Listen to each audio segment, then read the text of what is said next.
ikaze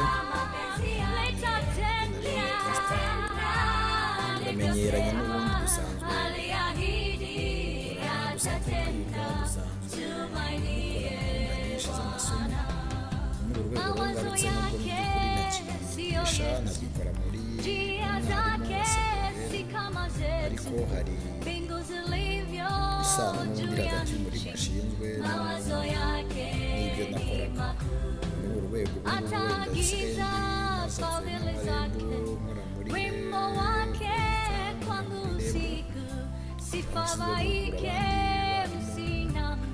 ariko nkaba by'umwihariko akazi kanjye nagiyemo gashyashya gusigaye muri Mashami nshinzwe ubugenzuzi bw'uburezi. Ntekereza ko nawo atari umurimo utandukanye n'uwa edikasiyo nari ndimo, niyo mpamvu n'ubundi ngarutse kugira ngo dusohoke kuri gahunda twihaye gukosoza ibizamini bya leta bigamije kugirira no gufasha abitegura ibizamini bya leta kubagirira inyungu kugira ngo bibafashe kumenya ibizamini bya leta byakozwe n'ibisubizo byabyo n'uburyo byagenda bibafasha kugera kuri byinshi. Muri ubu rwego rero ngira ngo n'ubundi dutangire dukosora iki kizamini cya 2012. Ibizamini byose bihera ku mategeko n'amabwiriza bigenga paje ya mbere. Iyo paje ya mbere murabibona n'amategeko n'amabwiriza agenga ikizamini, hanyuma hagakurikiraho gusoma umwandiko. Kenshi na kenshi imyandiko itangwa mu kizamini iba ari ibiri. Umwandiko wa mbere ni uyu batanze, ni muremure ariko si muremure cyane, mwawusoma mwitonze mwebwe mukawusoma cyane cyane. Intego nyamukuru yo gusoma umwandiko wahawe ni ukugira ngo urusheho kumva no kuwusesengura, ubashe gusubiza ibibazo bifitanye isano nawo biwushamikiyeho. Ibibazo biwushamikiyeho bifitanye isano nawo ubashe kugenda ubisubiza.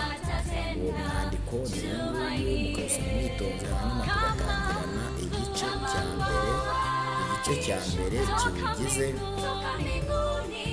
igice cya mbere cy'ibibazo byawe ubajijweho ni ukumva no gusesengura ibibazo ku mwandiko byatanzwe.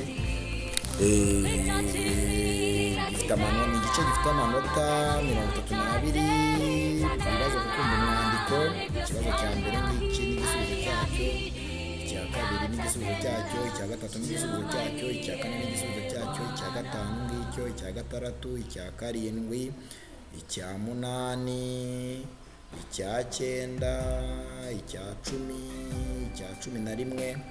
Hanyuma ikibazo cya 12 kigatangirana n'inyunguramagambo. Ni ikibazo cy'inyunguramagambo cy'amagambo yabajijwe agomba gutangira ubusobanuro amagambo ari mu mwandiko dusanga mu mwandiko. Ngayo yombi yose uko yagatanzwe, ayo yose agomba kuba agaragaza ibisobanuro byayo biyakubiyemo ku buryo umuntu abasha kugira gute kuyasubiza uko.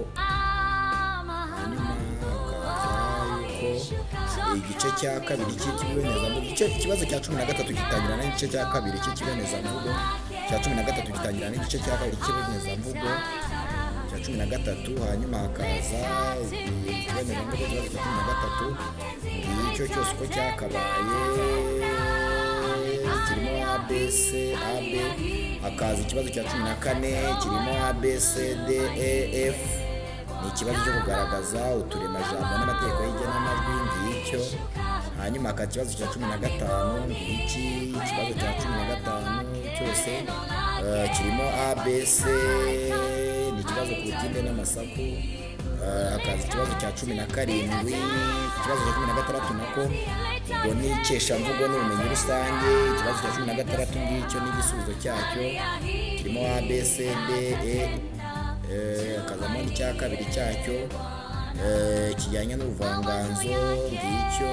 Hanyuma hakaza icya gatatu, ikibazo cya 13 n'ibibazo bigera muri bitatu. Hanyuma hakaza ikibazo cya 17 cy'ihimbamwandiko cyangwa se ihangamwandiko, aho umuntu yahawe insanganyamatsiko runaka agomba gusesengura akanayisubiza mu buryo runaka. Ndumva rero akunze ikizamini cyose ari uko nguko muri make yambaye nk'ukinyuramo, ari uko giteye, ari uko cyari gihagaze. Ibindi kwiga ibisubizo n'ibibazo ni ingenzi, ariko ukamenya mu by'ukuri no gukora isubiramo ku mashapitire aba yakunze kubazwaho cyane, ko ayo mashapitire adahinduka ahubwo hahindurwa ibijyanye n'imimerere n'imiterere yayo muri rusange. Rero nuko bimeze. Reka iki kizamini tukihagarikire hano kuko tugisoje. Akagaruka ni ikizamini gikurikiraho cy'ibihumbi 2013, ariko ntekereza ko iki ngiki cyo gicengewe.